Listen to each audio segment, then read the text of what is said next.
இன்னைக்கு just super bike இருக்குல்ல, super பைக்ஸ்லேயே ஒரு சூப்பர் பைக் பார்த்ததுமே ஹார்லி டேவிட்சன் நினைப்பீங்கல்ல, கிடையாது. ஹோண்டாவோட 1300cc க்ரூசர், வேர்ல்டுலேயே one of the rarest of rare bikes. இது வெரி வெரி ரேர்.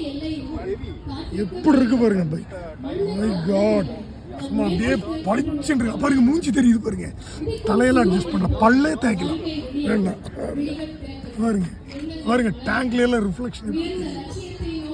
ஓ வாவ், இவரோட தான், என் ஃப்ரெண்டு தான், அவர் கிளாஸ்மேட், க்ளோஸ் ஃப்ரெண்ட். அவரோட வண்டி தான் இது. ஹேண்ட்லாக் ஸ்பீடோமீட்டர், ஒரு சின்ன டிசைன்லாம் அந்த அளவுக்கு பழக்கம் இருக்கிற வண்டி இது. இந்த ஒரு வியூன்னு பாருங்க, ஐயோ, V twin ஃப்ரம் ஹோண்டா.